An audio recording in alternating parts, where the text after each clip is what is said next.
con la nueva app Mi Ahorro Cuenta de Banco del Chincha, en confianza. Equivida, el segundo. Familia Club. El Dorado Restaurante. Cocina peruana e internacional creada por el chef Ovidio Gabela. OCP, llevando la mejor versión de los ecuatorianos. Todos los acumulan el Bancard y recibe el 25% de descuento. Realiza tu cashback. Somos el Banco de Desarrollo del Ecuador. Y como brazo ejecutor del gobierno nacional, trabajamos juntos.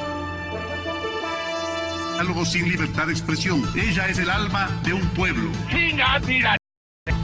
de relevantes, analizados con la visión crítica.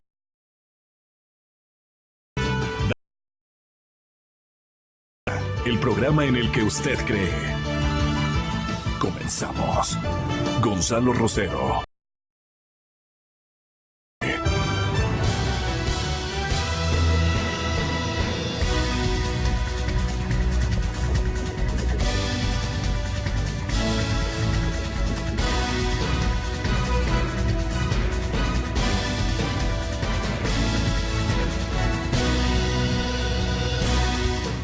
Un saludo a... No subestimemos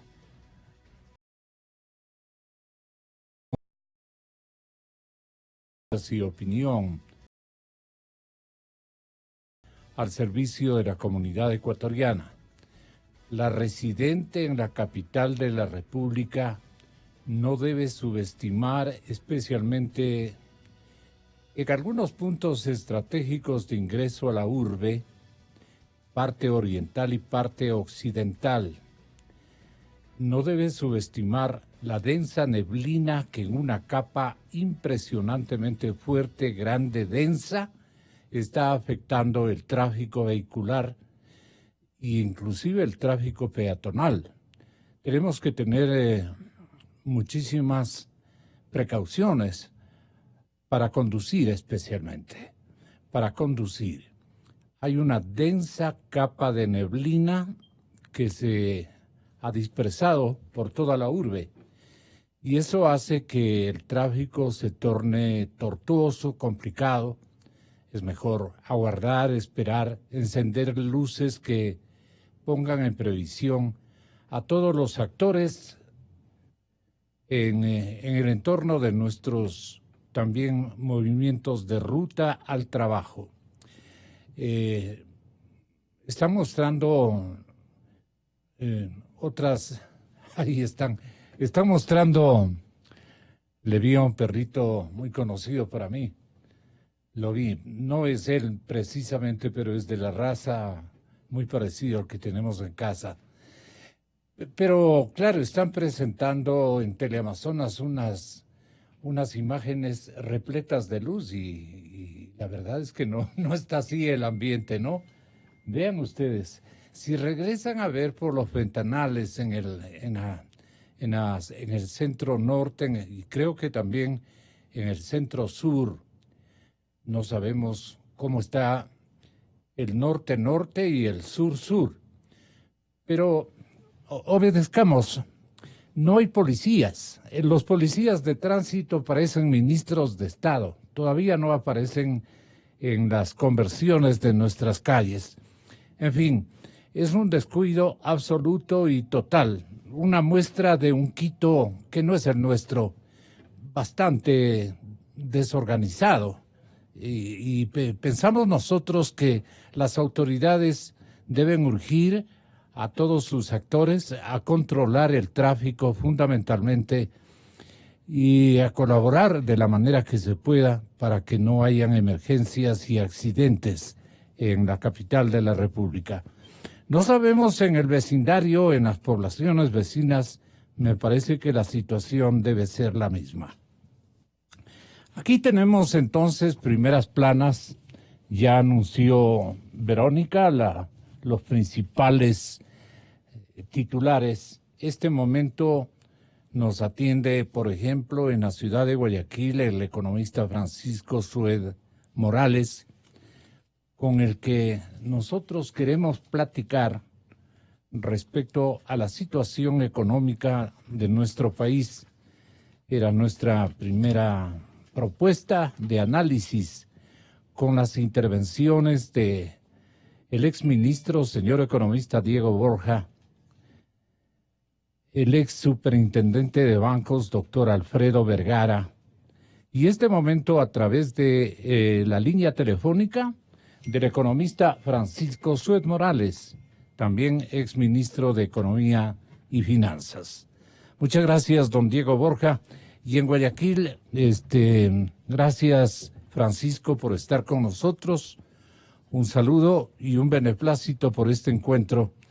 Estamos con un invierno y una densa capa de neblina en la capital de la República, a la usanza de Quito en estos tiempos. Pero le estamos pidiendo a la ciudadanía que tome y opte por tomar precauciones. El tráfico puede complicarse en los próximos minutos. No hay necesidad de competir en velocidad con nadie, evitar a toda costa cualquier tipo de accidente y conducir con mucho cuidado, con mucho cuidado. Advertencias que deben provenir también de los padres de familia y de las compañeras de vida y obviamente de los padres de familia, en términos generales. No queremos saldos que nos inviten a reparos tardíos, digamos, en el comportamiento urbano. Está la cosa un poquito difícil, no del todo, pero un poquito difícil. A tomar precauciones, eso es todo. Economista, ¿cuáles son las precauciones para que nuestra economía ecuatoriana alcance los niveles de actividad, no se quede tampoco en una inercia conflictiva para todos los sectores? Por el contrario, necesitamos comenzar a transitar por un sendero renovador que debe adoptar la economía ecuatoriana. ¿Renovador en qué circunstancias? ¿Qué le preocupan a usted como indicadores macroeconómicos y fiscales especialmente?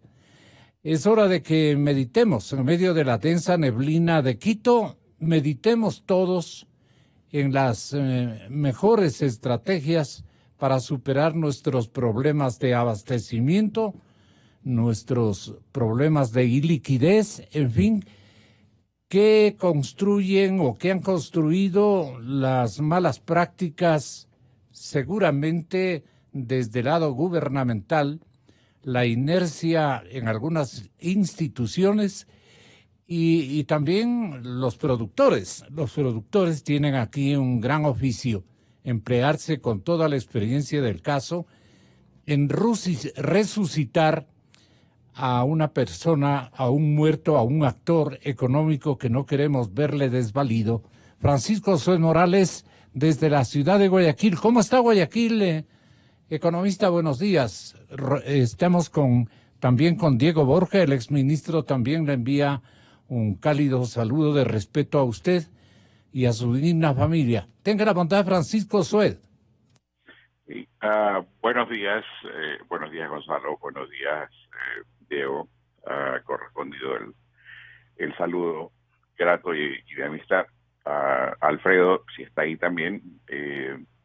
Mira, Gonzalo, para comenzar me preguntabas acerca de Guayaquil. Sí, Guayaquil está nublado también y esta es la época del año en que la temperatura se torna fresca al punto de ser agradable. Qué bueno. Algunos la consideran fría, yo particularmente no fría, pero sí, ciertamente es bastante agradable y la idea es que en la medida de lo posible el sol se mantenga detrás de la capa de nubes, porque cuando sale el sol aquí en la playa, pues todo se pone, bueno, no es playa acá, pero por lo menos las playas ribereñas del Guayas se ponen calientes. Pero en todo caso es relevante el tema que estamos tratando. Yo he sido bastante insistente y claro en insistir, valga la pena la redundancia, que la salida siempre se la va a hallar por la ruta del crecimiento. En otras palabras, una de las falencias más importantes que tiene el acuerdo con el Fondo Monetario es que es un acuerdo recesivo. Lo establece el propio fondo en sus proyecciones de crecimiento, que virtualmente son nulas y que lo que están proyectando es una caída del ingreso individual de las personas, y eso en dolarización significa desempleo y significa caída de los ingresos. Es exactamente lo que está ocurriendo. Entonces, esperar que esto va a salir de esta manera, que no se produce sino un leve ajuste fiscal, porque más bien lo que se produce es un ajuste hacia la producción y el consumo debido a la subida de impuestos, como es el caso del IVA, que se rumora permanentemente que lo quieren subir en 3 puntos o en 4 puntos inclusive. Es algo que molesta a la gente en lo personal y que ciertamente pone una tranca a las posibilidades de producir, porque ponte en esta circunstancia, eres un comerciante, te estás enfrentando al último trimestre del año. Normalmente las importaciones suben en el último trimestre del año debido a la época de la Navidad, etc. Pero si vas a tener una subida, o si estás contemplando, o el gobierno está diciendo reiteradamente que va a subir el IVA en 3 o 4 puntos, naturalmente el cálculo tiene que hacer un cálculo adicional respecto de las importaciones o respecto de las ventas que vayas a tener, porque posiblemente estas que ya están deprimidas se vuelvan más deprimidas todavía. Entonces, el efecto es un efecto terrible para la actividad, y toma en consideración adicionalmente que desde el punto de vista fiscal, el comercio es el sector que más contribuye a la caja fiscal. Entonces, si el comercio y luego de ello la construcción también están alicaídos, porque la construcción también tiene mucho valor agregado local que paga impuesto al valor agregado, pues naturalmente esto es un frenazo a una actividad que ya está, valga la pena decirlo, inactiva. Esa no es una forma de salir adelante, y aparte de eso hay implicaciones serias para el capital político, porque el capital político simplemente pues se va a raudales cuando ocurren estas cosas, y vemos que el capital político de este gobierno es ya escaso, y esto también es una muestra de la problemática política que ha tenido este gobierno, pero más que nada por la indecisión en materia de política económica. Ya estamos a 2 años y medio de la gestión gubernamental y todavía estamos en soletas en esta materia. Yo que se desearía que tenga la gentileza el exministro y economista Diego Borja de pegarle una visualización, y ya lo habrá hecho seguramente en las últimas horas, al informe no controversial, sino al seguro y atinado pronóstico lastimosamente negativo que tienen respecto de la economía en la capital de la República. Los jóvenes entre 15 y 24 años de edad son los que más dificultad tienen de conseguir empleo. Estamos con una carga de desempleo muy grande, un empleo bastante precario. El subempleo también es preocupante. Esta es una realidad que también está afectando a las otras capas de la población capitalina. Pero la población joven, este momento, está complicadísima porque no encuentra una ocupación. Los emprendimientos no están a la orden del día. Podrían, por el empeño que pongan sus progenitores o por el empeño que pongan sus familiares o ellos mismos con emprendimientos no muy estudiados, bastante improvisados, podrían irse a un fracaso del capital y naturalmente a una desmotivación de ellos, y no queremos que eso vaya a ocurrir en su estado de ánimo. Los jóvenes tienen que salir adelante. Hay muchas consecuencias por estos indicadores que aluden a la falta de experiencia, que es la principal barrera, más bien no la única, la principal barrera que enfrenta la población joven en este rango de escogitamiento de trabajadores o de colaboradores en cualquier empresa. Por eso los primeros pasos en el mercado laboral, y perdonen que me refiero exclusivamente a los jóvenes, puesto que también hay adultos y adultos mayores que están en peores condiciones, pero en cuantificación creo que en este momento las de perder en todas las urbes de nuestro país. ¿Por qué, señor economista Borja, si es tan amable? Exministro, buenos días. Buenos días, Gonzalo. Un cordial saludo a los contertulios, un cordial saludo a los radioescuchas de Democracia.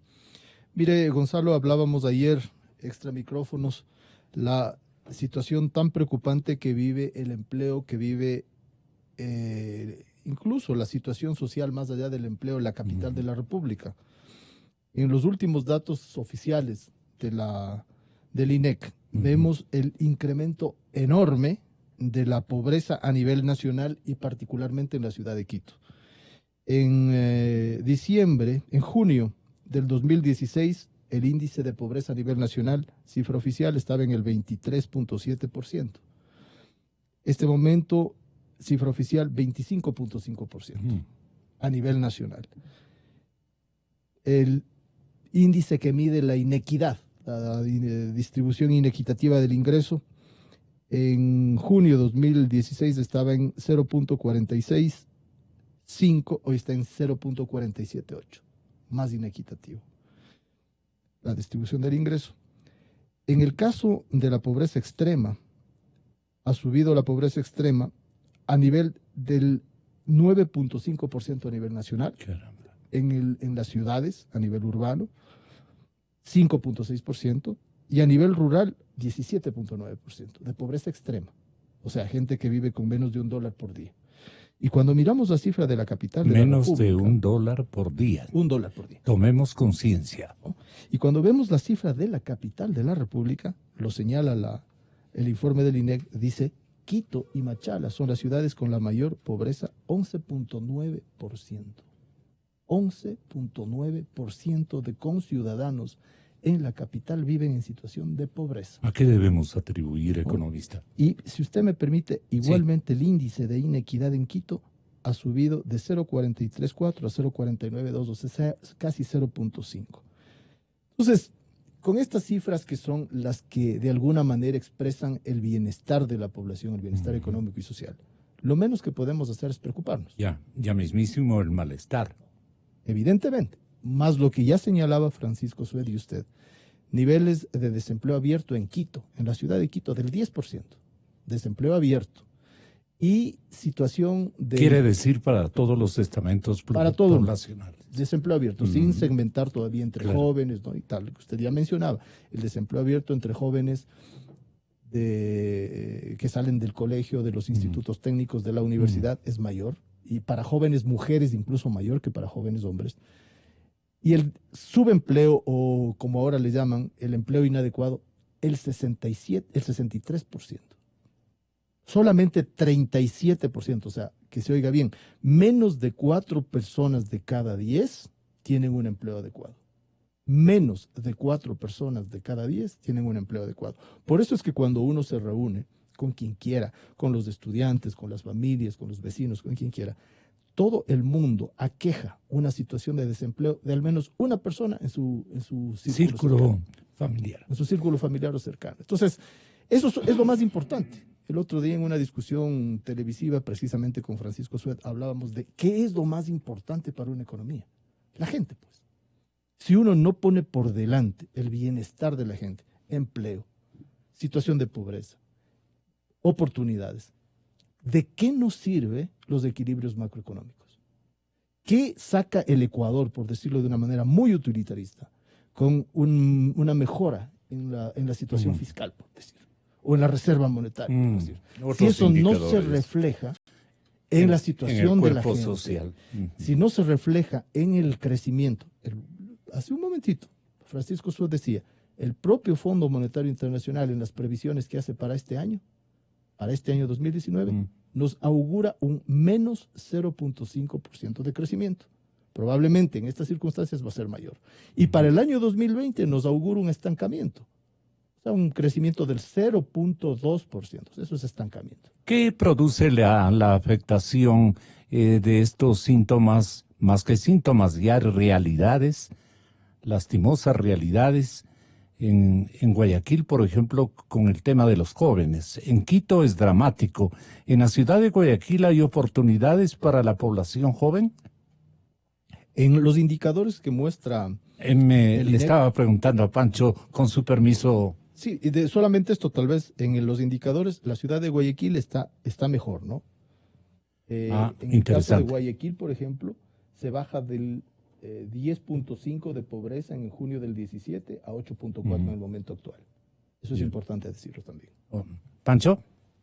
Sí, interesantes todas las cifras que ha citado Diego y que revelan justamente y ponen, digamos que le ponen, arman el esqueleto del problema de lo que es justamente esta economía recesiva en la que estamos viviendo. Hay temas puntuales que en cierto modo afectan de una forma a Quito y en forma diferente a Guayaquil. Una de ellas es, yo estoy seguro que de alguna manera las cifras estas están incorporando la migración venezolana. Y la migración venezolana que lamentablemente significa un peso muerto en la circunstancia económica nacional. ¿Qué significa el peso muerto? Bueno, que no es gente que viene a producir. A aportar. Es gente que viene en las circunstancias lamentables que viene de su país y que no tiene ni cuenta con los Bonito oficio de Maduro, ¿no? Mandarnos todo esto. Pues sí, así es. Efectivamente, nos ha transferido el problema en forma seria a los vecinos. Y lo estamos viendo en las estadísticas de Quito, porque claro, Quito como punto referencial más inmediato, más próximo, sí, mucho más próximo, naturalmente acoge al grueso de esa población de migrantes que tal vez inclusive antes venía de paso. Ahora con el cierre de la frontera con Perú, para los venezolanos la situación pues significa que aquí está el corcho, ¿no? Entonces ese es un efecto. El otro efecto que explica la diferencia entre las ciudades tiene que ver también con el hecho de que de todas formas la Quito, ciudad capital, tiene una mayor dependencia respecto de la actividad del gobierno central propiamente, ¿no? El hecho de que de todas formas hay ajustes en el consumo, pero más que nada en los gastos de inversión del Estado central, que han caído más o menos a la mitad, tiene un efecto sobre la generación de empleo asociada con la inversión pública, ¿no? ¿Y por qué se pone trágica en el sector poblacional de 15 a 24 años en la ciudad capital? Porque ocurre de todas maneras que en los cohortes de edades, los jóvenes que están entre 15 y 24, digamos, todavía no están calificados profesionalmente. Muchos de ellos tienen, por ejemplo, los que están estudiando, claro, tienen que pasar mucha parte. Pero es gente que viene del exterior con pergaminos muy honrosos. Pero aquí viene la falta de experiencia, dicen, es precisamente la ausencia de oferta ocupacional lo que está incidiendo. ¿Por qué la caída de las oportunidades para la población joven, si ustedes abundan en detalles? Ya, porque el mercado laboral, de todas maneras, siempre va a afectar, Gonzalo, y siempre afecta, no solamente aquí o en Quito o en Guayaquil o en todas partes, no solamente afecta a los jóvenes, afecta también a las mujeres y afecta a ciertos grupos de mujeres. Las mujeres jóvenes son las más afectadas en estas circunstancias porque naturalmente al bajar la oferta de empleos, la posibilidad de que muchos de estos jóvenes puedan hallar empleo productivo pues va a bajar. Segundo es que de todas formas del grupo de 15 a 24, una cosa es los de 24 o de 22, y otra cosa es los de 15 a 18. Claro. Los de 15 a 18 todavía están en edad escolar, todavía pues no acceden totalmente al mercado laboral, a menos que estén buscando ya empleo, y esa es una de las maneras como lo mide el INEC, se miden las estadísticas de empleo. Que es que la gente está activa en la fuerza laboral. Pero no hay en el hogar suficiente dinero, los chicos salen a buscar su propio dinero, su propio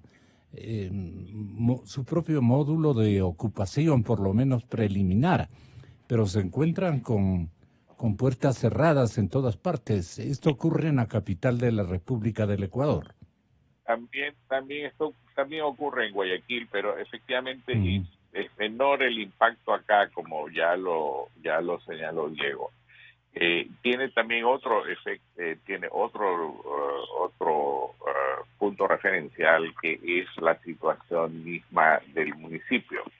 La economía municipal de Quito está terriblemente desgastada por el hecho de que tiene que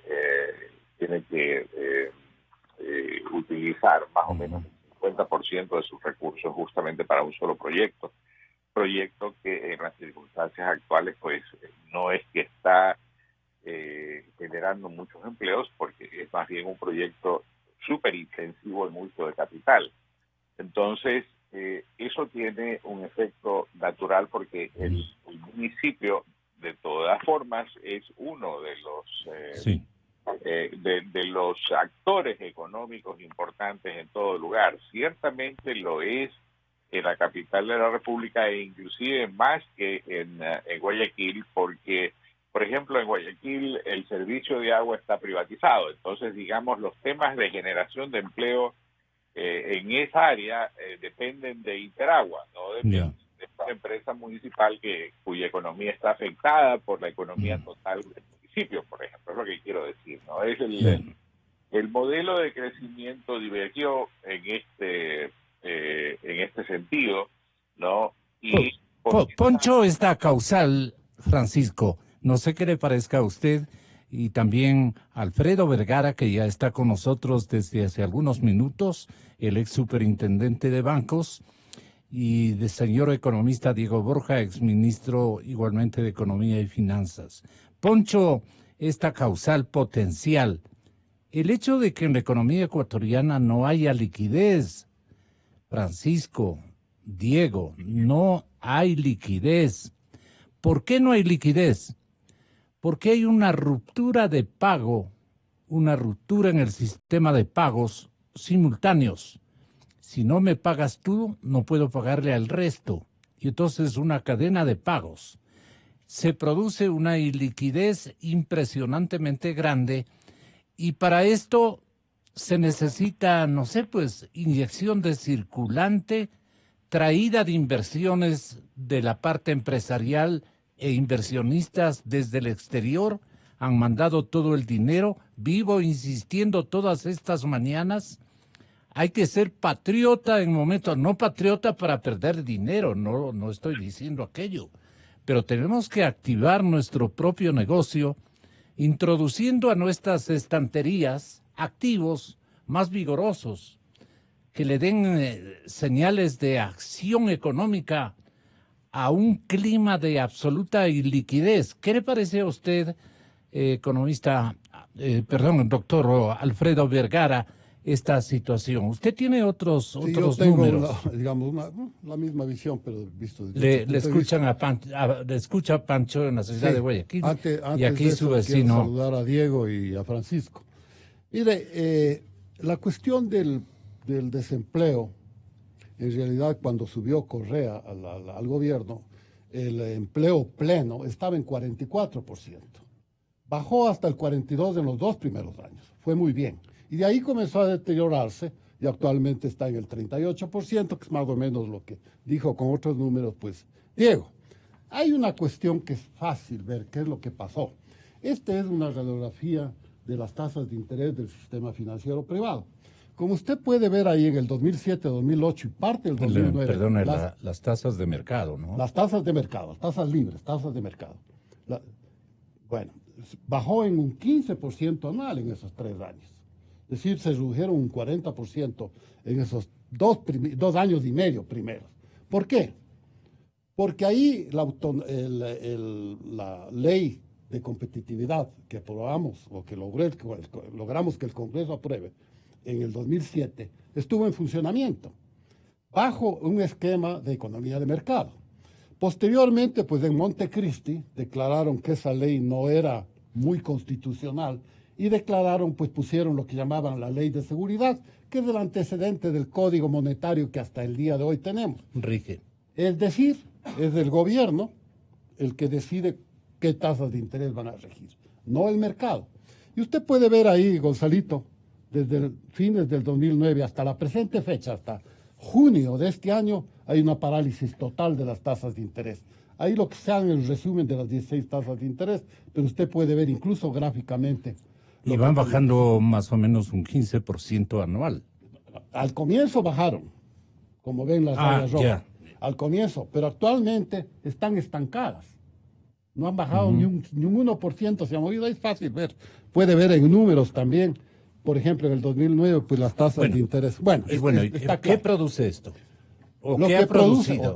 ¿Por qué es lo que no se genera empleo? Aparte de las cosas, detalles que ya se han mencionado aquí. Y liquidez. La liquidez es muy importante, pero eso sí merece otro comentario. Yo quisiera terminar primero lo del empleo. Mire, el empleo se genera cuando hay crecimiento en la economía. En un país dolarizado, el crecimiento de la economía tiene que producirse totalmente y necesariamente por un crecimiento del financiamiento en dólares. No tenemos política monetaria, no tenemos política cambiaria. Por lo tanto, la masa en dólares que logre movilizarse dentro del país es lo que determina el crecimiento. Generación de empleo también. ¿Y si esos dólares se van del país? ¿Te quieres llegar a eso? Pues lleguemos a eso. Sí. Lo que le quería decir es que hay que ver los dos mercados. Mercado de competencia, en que bajan las tasas de interés 15%, y mercado estatal, dirigido por el Estado, en que usted ve ha habido una parálisis total. Y eso explica la liquidez, que es lo que usted liquidez. También le traje un cuadrito. La liquidez especialmente bancaria y financiera. Bancaria y financiera. Sí. ¿Cuál es la diferencia entre lo uno y lo otro, digamos, bancaria y qué es financiera? La financiera comprende a todo el sistema, incluyendo cooperativas mutualistas, y la bancaria exclusivamente. Y los bancos son los bancos. Y los bancos son los bancos. Pero a veces uno tiene la tendencia a pensar solo en bancos como lo más importante. Eso no es cierto. Más de la cuarta parte, alrededor de un 27-28% del movimiento financiero en el país se produce a través de las cooperativas. Circulante un poco más, porque el cliente de cooperativas tiene la tendencia, por su propia actividad, a tener mucho más circulante, es decir, la oferta monetaria, mucho más billetes en el bolsillo proporcionalmente hablando que el cliente bancario. Porque de lo contrario pierde la cooperativa. Pierde la cooperativa, no, y por la actividad. Gana en seguridad, pero pierde en actividad en darle actividad al capital tiene ahorrado, ¿no? Así es, usted está hablando de liquidez. Exactamente. Y yo quiero centrarme solo en eso para no ampliar mucho la cuestión. No, está muy bien. Mire, liquidez es la diferencia entre préstamos y depósitos. Depósitos de todo tipo, ¿no? Corrientes a plazo y cuentas de ahorro, versus los préstamos también de todo tipo, en los 4 o 5 sectores que se ha dado. Usted puede ver ahí, Gonzalito, que es fácil ver, total de depósitos en la línea celeste de arriba, en diciembre, 37,000. Usted recorre los 5 o 6 meses, mayo, las últimas cifras oficiales, no le doy de junio todavía porque el Banco Central no ha aparecido, 38,000. Por otro lado, tiene el total de préstamos en el sistema financiero, también en diciembre 37,000 y algo, y actualmente 38,492. Más o menos igual, pero se ha venido decreciendo. Actualmente, mire, en abril los bancos tenían, o sea, el sistema financiero tenía una liquidez de apenas 62 millones de dólares, que no es nada. Es menos de $8 por per cápita, digamos. Poquísimo. Actualmente, en mayo, tiene una iliquidez de menos 375 dólares. ¿Por qué causa, economista Diego Borja?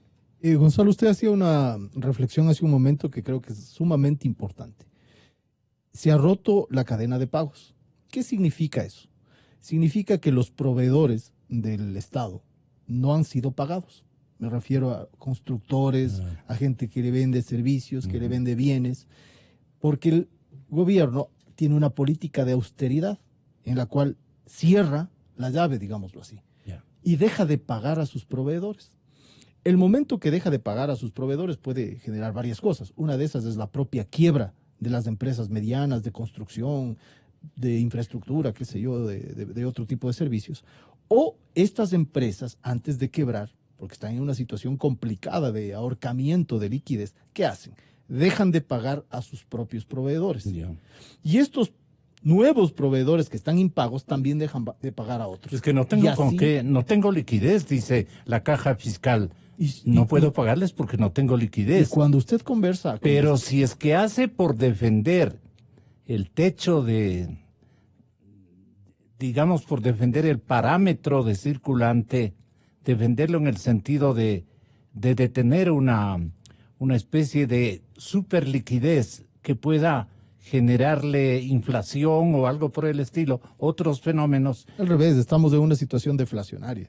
Es decir, varios meses de caída más bien del nivel de precios. Entonces, ¿pero cuál ha sido el cálculo del frente económico del gobierno del presidente Moreno? Déjeme termino con la reflexión. Entonces, si usted rompe la cadena de pagos, usted no puede servir a quienes son sus proveedores.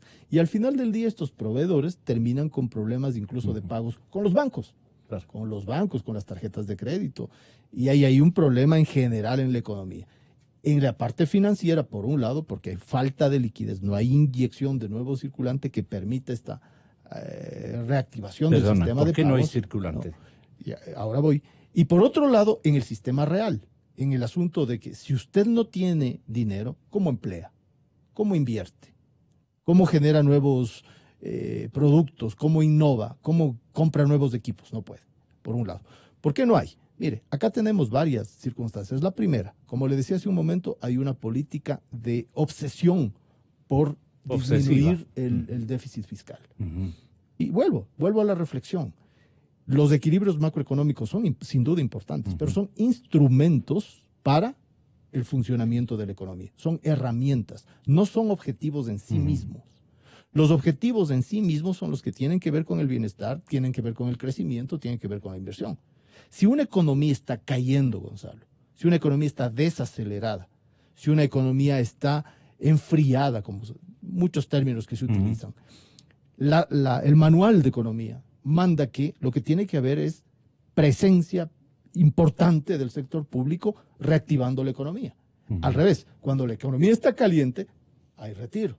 Si en un momento en el cual hay problema de recesión, de caída del dinamismo, y hay retiro del sector estatal que ala a la producción, porque cuando hay inversión pública, digamos, ¿quiénes son los proveedores? Son las empresas privadas. Pero si hay una disminución de eso, evidentemente no va a haber recuperación. Si a eso usted le añade lo que también ya mencionó, la salida enorme de capitales, entonces estamos en una situación complicada, por distintas vías. Solamente tomemos un indicador. Usted vea cuánto es la cifra del impuesto de salida de capitales que ha recibido el SRI el año pasado. Son $1.000 millones. Se hace el cálculo cuánto representa eso a nivel nacional de salida, incluyendo importaciones, por supuesto, son 20.000 millones.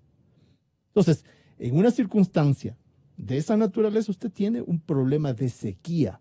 Si a eso añadimos que no hay un dinamismo mayor en las exportaciones del que ya ha habido en el sector privado y hay un enorme déficit de balanza comercial. O sea, compramos más de lo que vendemos. Entonces tiene ahí un problema serio.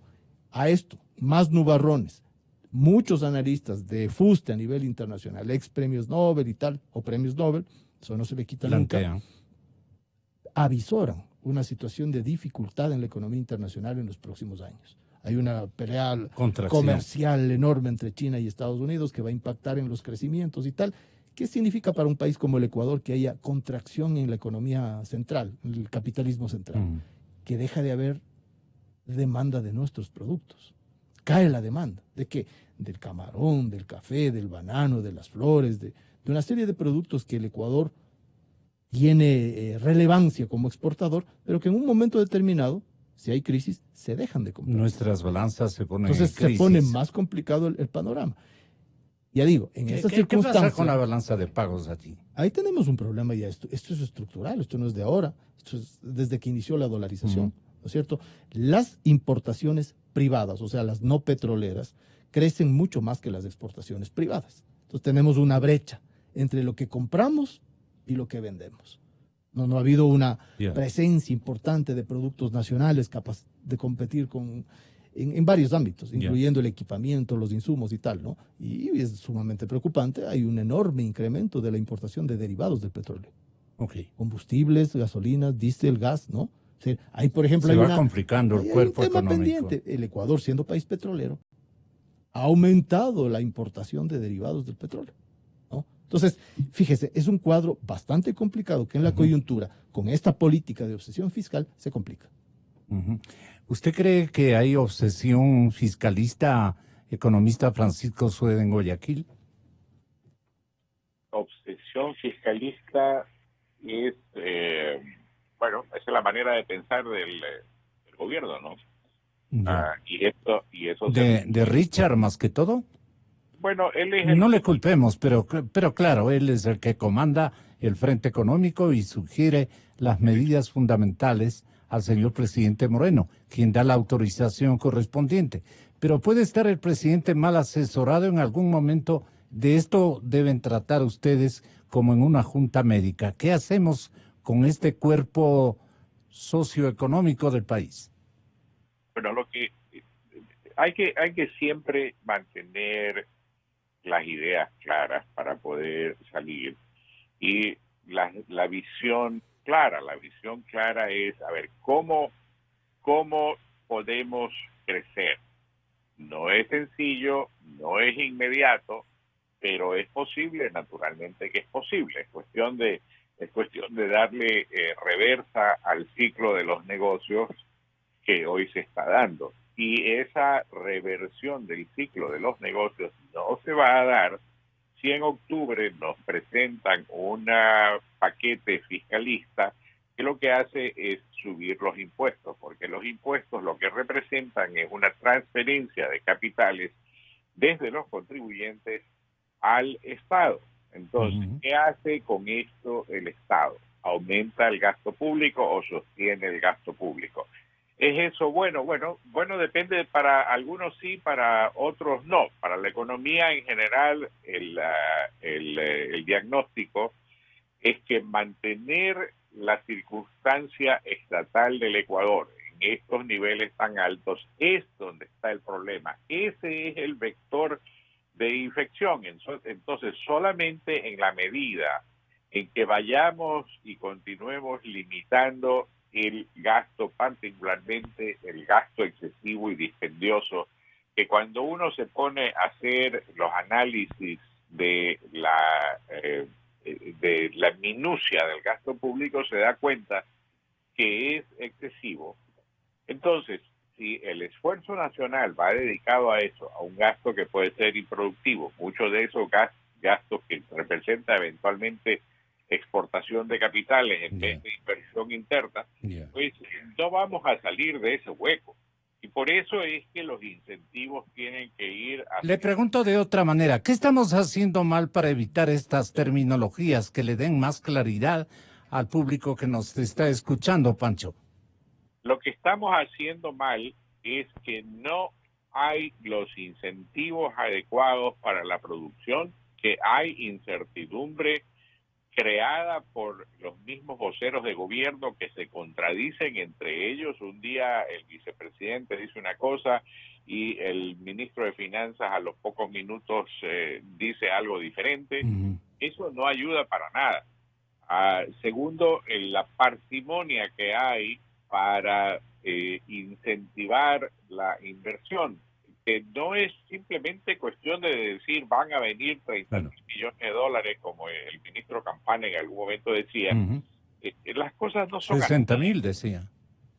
Bueno, la economía no vive del cuento, ¿no? Eso es lo que pasa. O tal vez algunos vivan del cuento, pero la economía al final del día en sus cuentas no vive del cuento.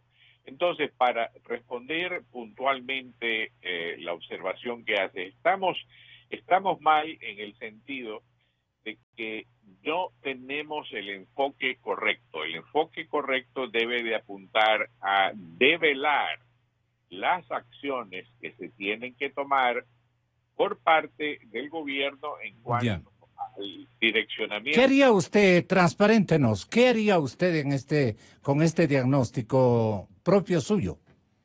Mire, yo ya lo hice alguna vez, Gonzalo, hace 30 y pico de años. ¿Y cómo le fue? Pero díganos, ¿qué hizo? Bueno, pues, a ver, pasamos en el año 85, y es cuestión de que vean las estadísticas de crecimiento de la economía nacional y de la actividad económica.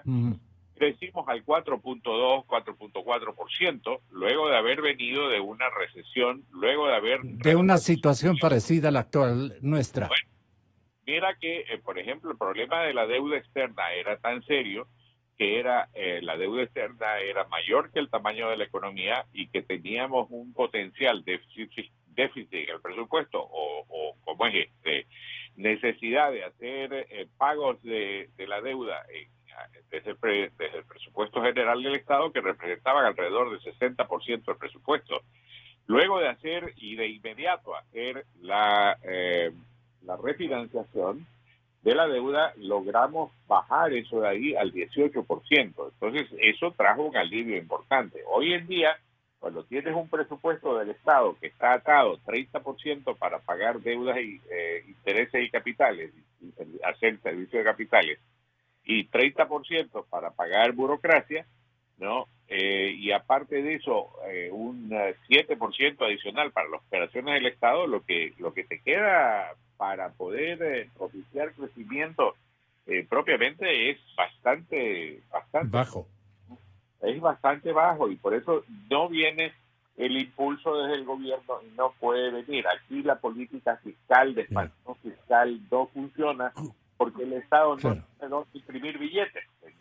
¿Cuál podría ser el desespero, Alfredo, del señor ministro Richard Martínez? El desespero. ¿Qué le inquieta al ministro en este momento o qué debería inquietarle? Yo creo que de Richard Martínez y de todo el gobierno, si alguna cosa positiva ha traído estas dos últimas reuniones internacionales, me refiero al acuerdo con el Fondo Monetario y a la reunión anual del Vidacar, es que de alguna forma en las mesas del trabajo ha salido a la luz, se ha puesto sobre la mesa el hecho de que la dolarización y el sistema bancario y financiero en dolarización no está funcionando, primero. Y segundo, que la solución para todos estos problemas que estamos hablando, que es permitir la entrada de la banca extranjera, que Correa la eliminó en los 2-3 primeros años, es permitir eso. ¿Qué podría hacer la banca extranjera? Ahora trae dinero.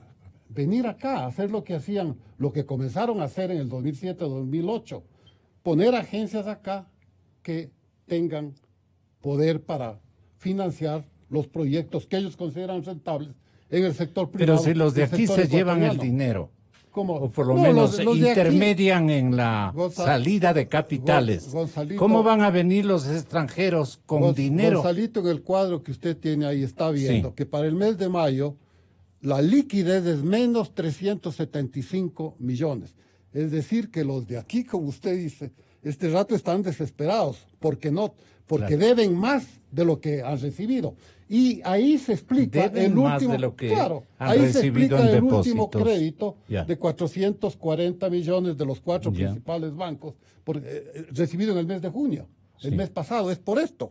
Gonzalito, estas cifras son muy importantes. Pero no porque están en un papel hay que menospreciarlo. No nos hemos preocupado de crear, no se han preocupado. De crear un fondo de liquidez, por ejemplo. No hay un fondo por ahí.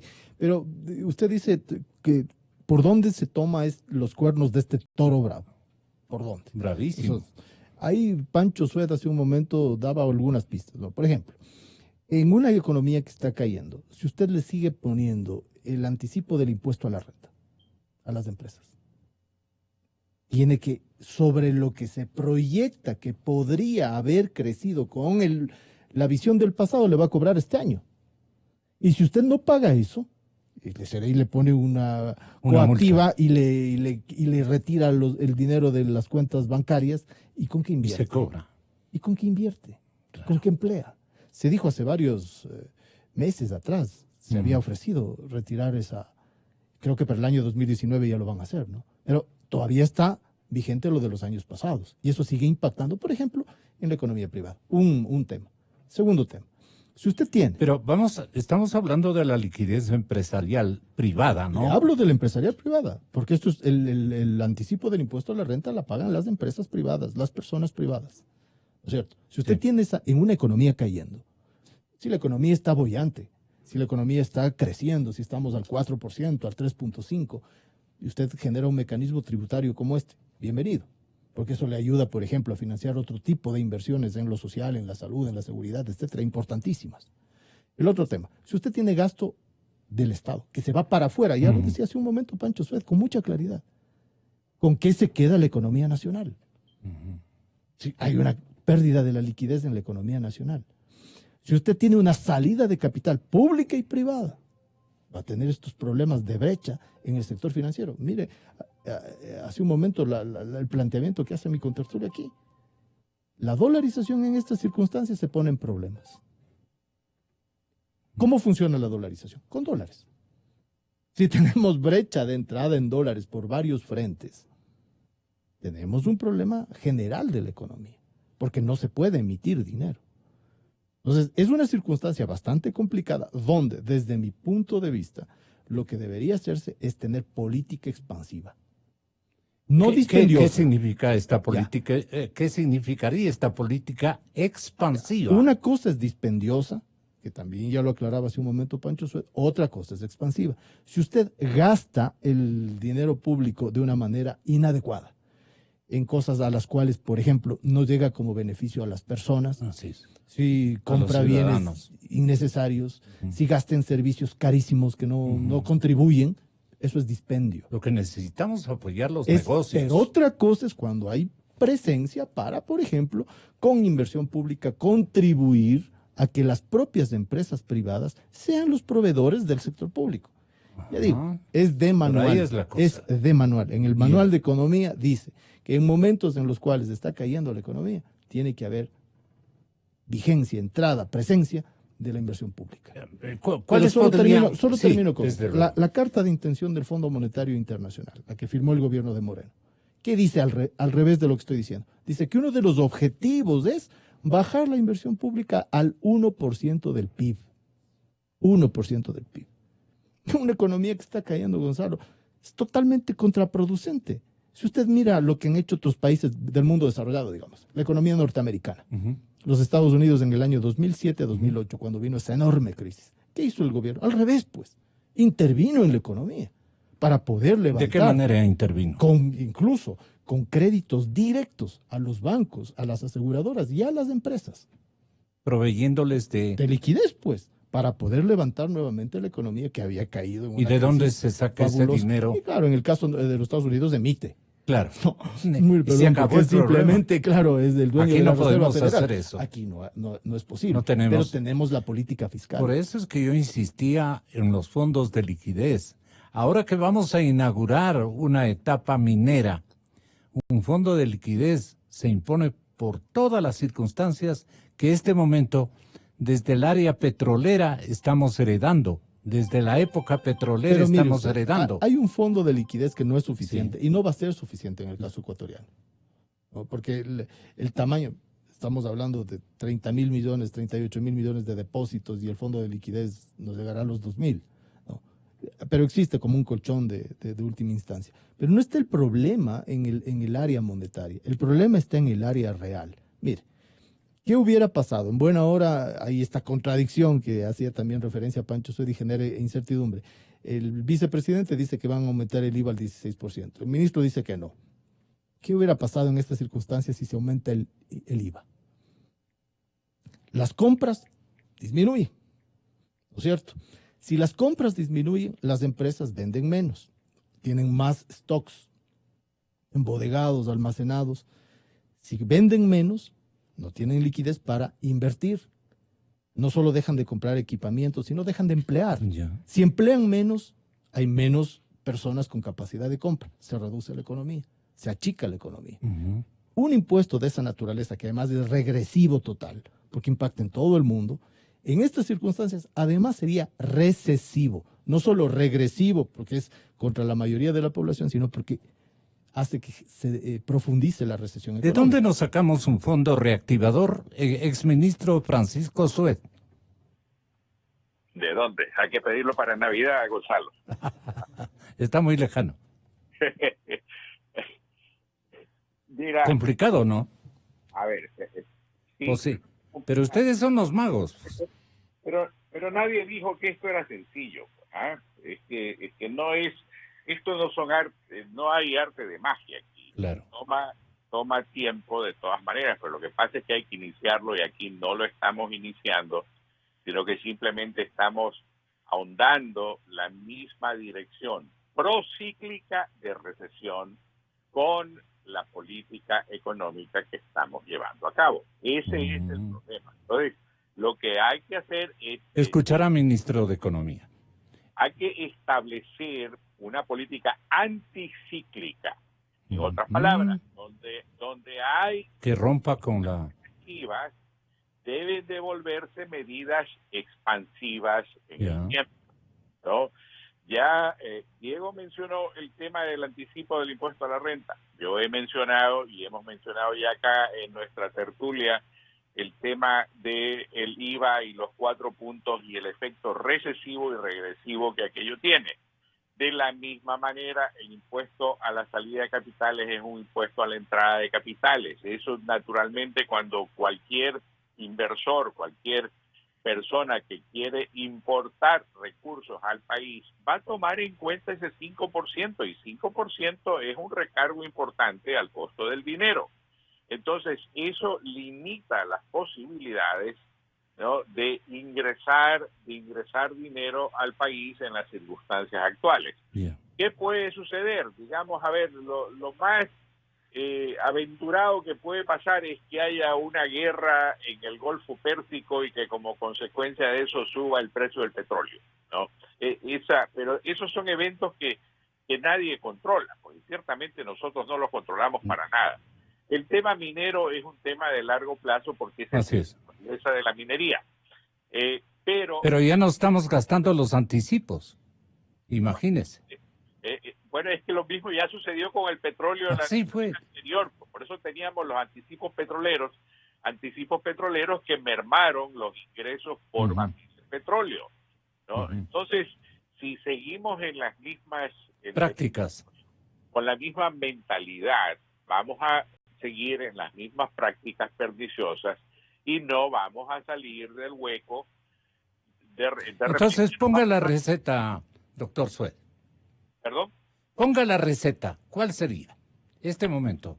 Especialmente para proveerle a los bancos y a las financieras de liquidez, para comenzar.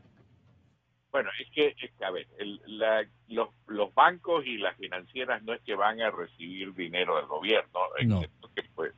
Pueden recibir dinero, como de hecho ha ocurrido. ¿Dónde hay dinero? Dicen los bancos. Tal vez ahí están mal orientados o no están facultados para utilizar, digamos, esos fondos potencialmente de liquidez para una etapa emergente. no es así, Gonzalo. Mira. Claro, yo no soy el experto, tenga la bondad. No, pues tranquilo, no te preocupes. Mira, el tema es el siguiente. Yo, por ejemplo, aquí en la convención esta que hubo en la asamblea del BID, quedó claro que BID Invest, que es el brazo de inversión privada del Banco Interamericano de Desarrollo, ha logrado básicamente quintuplicar los flujos de financiamiento a la actividad privada ecuatoriana en los últimos, creo que son 5 años o 4 años, ¿no? Ese es un logro importante, ¿no? De alguna forma, las remesas de los migrantes ecuatorianos ha podido subir. Yo diría que de forma estadísticamente significativa, y ese es otro apoyo a la capitalización del país. Tercero, de todas maneras hay rubros de exportación que han tenido un comportamiento pues bastante bueno. Yo diría que no obstante la caída de los precios del cacao, bueno, eso se empiezan a estabilizar. El banano no ha estado mal. La conquista del mercado de China se ha venido dando, donde antes hacíamos exportaciones a través de Vietnam, ahora hacemos exportaciones directamente a China. Se puede abrir el mercado de la India, los mercados asiáticos están a la espera y son lo suficientemente amplios como para absorber absolutamente toda la producción que nosotros podamos tener exportable. Pero para activar esos mercados, ¿qué se requiere? Decretos, por ejemplo, porque verá, los depósitos en el Ecuador, los depósitos están decreciendo y los préstamos están como estancados porque no saben qué hacerse los intermediarios financieros. Por ahí está, me parece, con sentido común, por ahí está el problema. ¿Qué opina usted, economista Borja? Bueno, mire, ahí hay algunas reflexiones. Yo doy aletazos de alerta nomás. No tengo. Hay algunas reflexiones que pueden dar pistas. La primera. Yo le digo, los depósitos están cayendo definitivamente, pero los préstamos se tornan más exigibles a la intermediación financiera, porque los empresarios no quieren traer su propio dinero. A ver, por riesgos. Pues. Si usted tiene, por un lado, una economía en la cual hay clarísimos signos de caída, de recesión, y usted lo que hace es, desde las políticas estatales, presionar más la recesión, que es lo que Pancho está llamando en términos técnicos, política procíclica, que ahonda el ciclo recesivo. Ahí está ya equivocado de plano. ¿Qué tendría que hacer? Pancho. No. Pancho está diciendo, si la economía está cayendo, Richard, entonces. Por supuesto, toda la política económica del gobierno. Si usted tiene un proceso de caída y usted aúna a la caída, eso se llama lo que Pancho decía hace un momento. El señor ministro intervenir. Decía política procíclica. ¿Qué tendría que hacer? Pancho Sueda está diciendo claramente, sí, es de sentido común, que habría que hacer política anticíclica, en contra del ciclo. Ahí tiene usted una clarísima... ¿Cuál es esa política? Ya hemos mencionado algunos temas, el tema del impuesto a la renta, etcétera, etcétera, ¿no es cierto? Ahí hay un punto. Si por otro lado, por la incertidumbre o por cualquier razón, hay una salida permanente de capital del Ecuador, salida permanente, ¿no? ¿Cómo usted puede en estas circunstancias inyectar liquidez, inversión? Al revés, pues, se está yendo nuestra pequeñísima capacidad a otras economías, y lo que estamos haciendo es más bien contribuyendo a otras economías. Claro. Entonces, si esa es la circunstancia, bueno, hay otra, ¿no? El tema de la balanza comercial. Claro, les ha ido muy bien, en buena hora, y ojalá siga siendo así a las exportaciones privadas de banano, de camarón, muy importantes, ¿no? Pero si importamos más de lo que estamos vendiendo, ahí tiene también usted un problema. O sea, no hay una política de salida por compras, ¿no? También de capitales. Y eso implica que nuestra propia industria nacional está en circunstancias peligrosas. Si en esas condiciones usted plantea la Alianza del Pacífico, que va a ser más apertura de la economía, ya tenemos déficit con México y con Colombia grandes, ¿no? Sin prepararnos para la innovación, para competir, ¿qué va a tener usted? Un problema estructural montado. Y a eso añada usted que, ¿qué dicen? La economía ecuatoriana tiene falta de competitividad.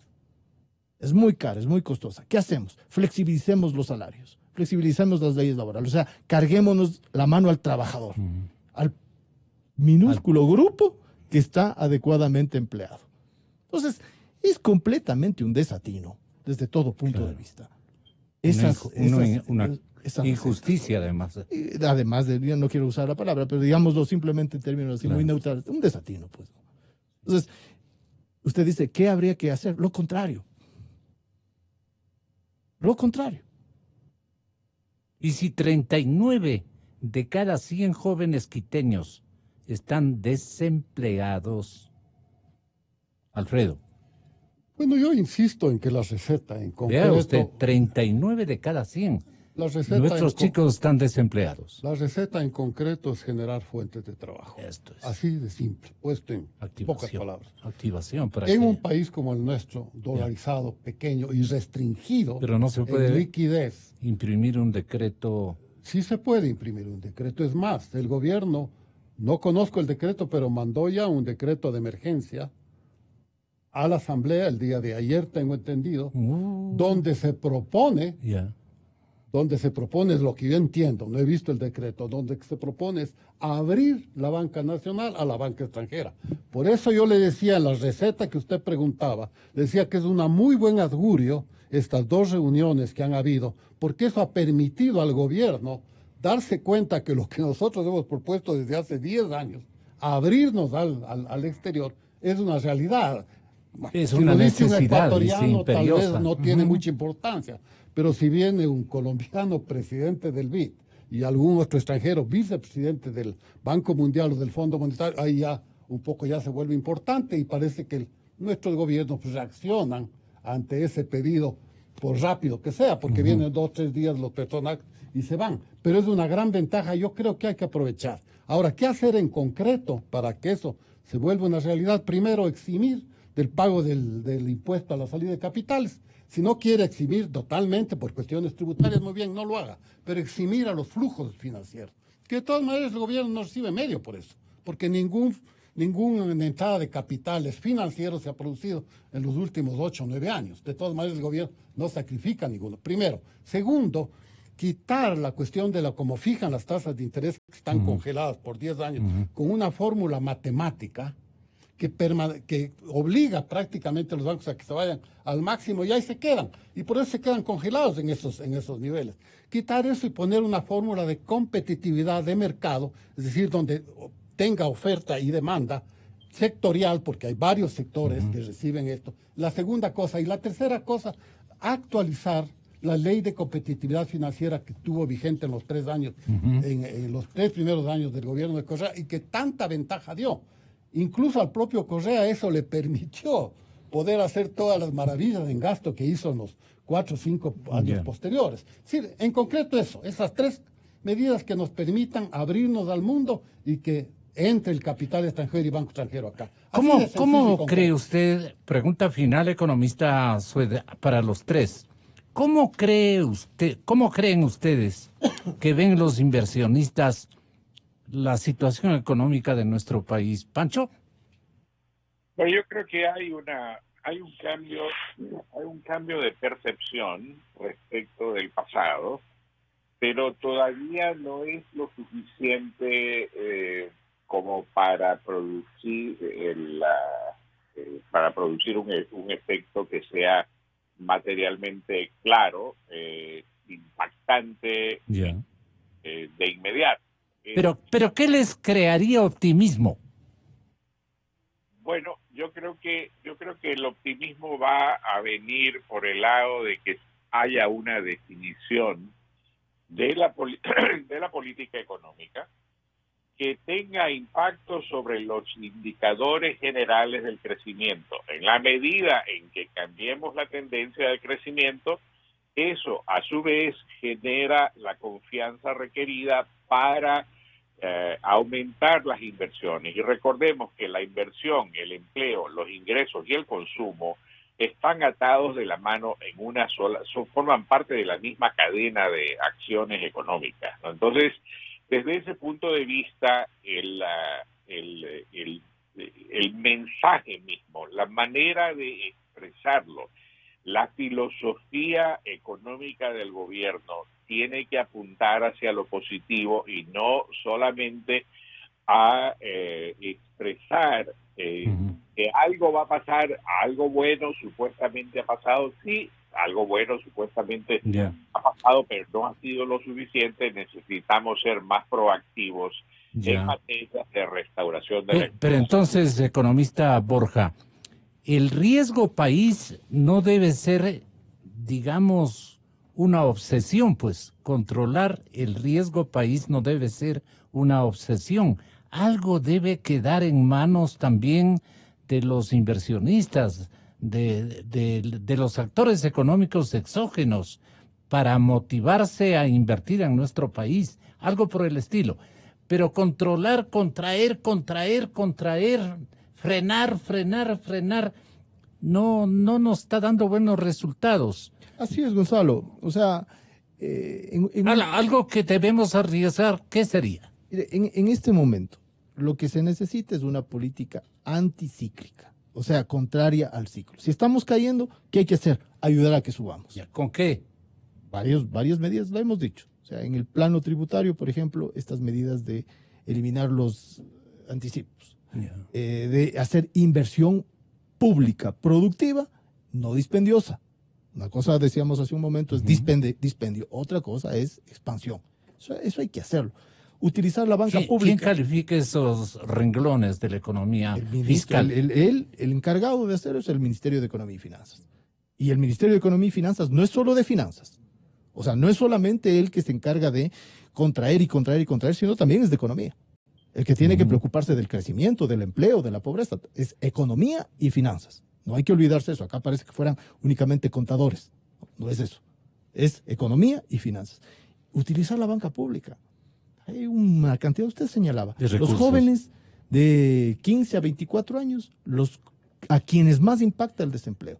Ahí están los emprendedores. Quieren emprender y tienen fórmulas. ¿Y cómo emprenden? ¿Y cómo emprenden si es que lo primero que le dicen, vea, ¿y usted tiene algún récord crediticio? No tiene, entonces no hay cómo. Y si nunca tiene, nunca va a tener, pues. ¿No es cierto? Ahí hay una cantidad enorme de políticas, pero enorme, Gonzalo, que es obligación de las autoridades económicas enterarse. Las oficinas de personal de las empresas públicas y privadas deben clausurarse por un tiempo. Por un tiempo para siempre, sobre todo aquellas oficinas y aquellos burócratas que no producen nada. No hablemos de los que están implicados en problemas de corrupción. Entonces deberían ir a la cárcel. Pero obviamente para eso necesitamos un gobierno firme, que hoy día no los tenemos. Eso pues como parte un poco a un lado. Mire, yo quiero contestar su pregunta y hacerlo en lo más amplio que puedo. La cuestión de política anticíclica es facilísimo. Cuando el gobierno tiene dinero de sobra o puede imprimirlo. Nosotros no tenemos ni lo uno ni lo otro. Por eso esa cuestión, que es una teoría económica desde hace siglos prácticamente, la cuestión de la anticíclica, yo no le veo factible en nuestro Ecuador. Actualmente, todo el servicio de la deuda, todo, amortización y tasas de interés, tienen que ser cubiertos con nuevos préstamos. Luego, ¿qué política anticíclica podemos poner cuando estamos cogidos hasta el cuello?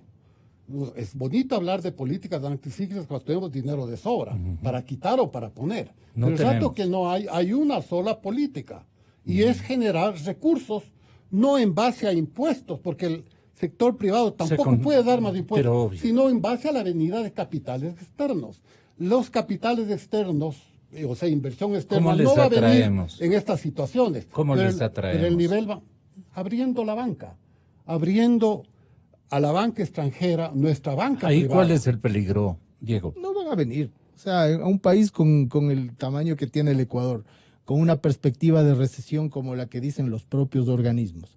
Hace un momento ¿Todos estamos perdidos? No, yo no creo que estamos perdidos. Estamos perdidos porque nos están perdiendo. No, pero fíjese usted, si el propio Fondo Monetario, a quien los inversionistas le escuchan, dice, la perspectiva de crecimiento para el Ecuador en los próximos años es negativa. Dice un ente a quien le creen. ¿Cómo van a venir? Si le dice, este año van a decrecer y el próximo año va a haber estancamiento. Alfredo. Sí, sobre esto no van a venir. Lo mismo se decía en Panamá en el año 2000. Panamá entregó al canal, se puso a una presidenta, y esta presidenta puso una superintendencia de bancos por primera vez en la historia de Panamá en el año 2000. Tiene esa coincidencia con nosotros, que nosotros nos dolarizamos en el 2000. Ahí en Panamá también muchos inversionistas y muchos políticos dijeron, estamos fregados. Todos se van a ir y se van a ir, sobre todo la banca que ya había comenzado a entrar a Panamá, la banca extranjera. No sucedió nada de eso. Panamá en aquel entonces tenía un tamaño de la economía alrededor de 20.000 millones. Actualmente tiene 82.000 millones. Casi un 50% más. ¿Para qué nos sirve el ejemplo panameño? Porque Panamá es un país mucho más pequeño que nosotros. ¿Y? Segundo, con la tercera parte de población. Y tercero, es un país dolarizado. Y cuarto, también que se dolarizó en un momento crítico de Panamá, cuando cedía o entregaba el canal, los Estados Unidos le entregaban la administración al canal, y todo el mundo decía no va a poder. Incluso varios inversionistas extranjeros se fueron conforme los norteamericanos. Es decir, es una situación parecida. Era una situación crítica la de Panamá, pero Panamá se abrió al mundo. Entonces, creer que nosotros no nos vamos a poder hacer lo que hicieron en Panamá es un absurdo. ¿Cuál es la diferencia? Pero claro, yo creo que es un temor no justificado. Por una segunda razón, y con esto termino. Nosotros ya lo hicimos aquí en los 3 primeros años del gobierno contra la oposición de Correa, que incluso por eso nos dejó a un juicio político que no pudo ganar. Nosotros le ganamos. ¿Por qué? Porque dijimos, no, esta es la superintendencia de bancos autónomos y nosotros en dolarización queremos abrirnos al mundo. Y nos abrimos con esa ley que tantas buenas, están en las estadísticas, muy buenos beneficios dio para el país, están en las estadísticas. Lastimosamente, pues la Asamblea de Montecristi, ¿a quién seguía? No seguía a los intereses del país o a lo que consideraba, sino a los negocios con Venezuela, decía, a los negocios de los mandatarios. Claro, todo tiene que ser controlado por el presidente. Imagínense lo que estamos conociendo. Así que aquí ya se comprobó pero Panamá es una cosa totalmente diferente. Diferente a Ecuador, eso le iba a preguntar. Panamá es un país que vende servicios. Quiero decir, es un país que se centra en la venta de servicios. ¿Aquí qué vendemos? Uno de los principales servicios que vende es el tránsito de entre los dos océanos. El otro servicio, luego de la apertura inmensa que tuvo en el sistema financiero, es los servicios financieros, es un paraíso fiscal.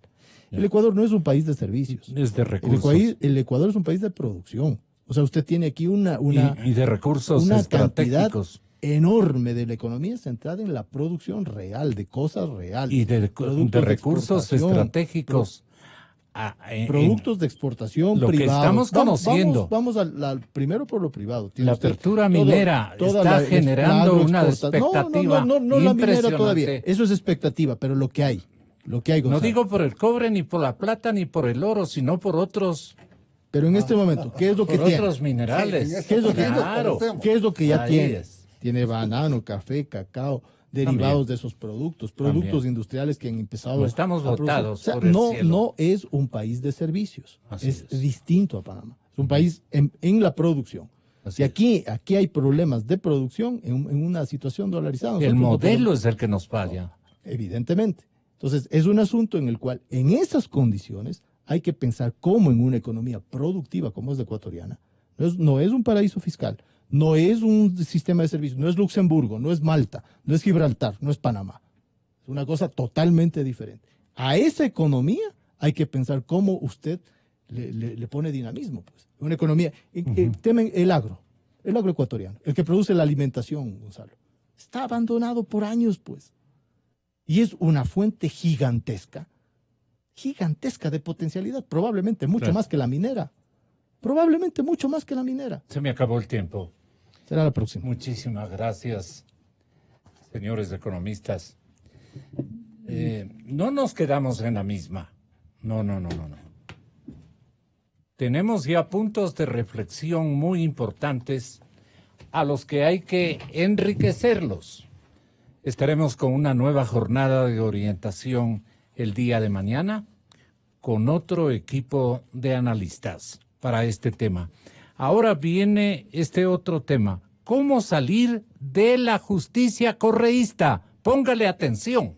Inicio de espacio promocional y publicitario. Los últimos estilos en zapatos de moda. precio ya está en Payless y sin exclusiones. No te la pierdas.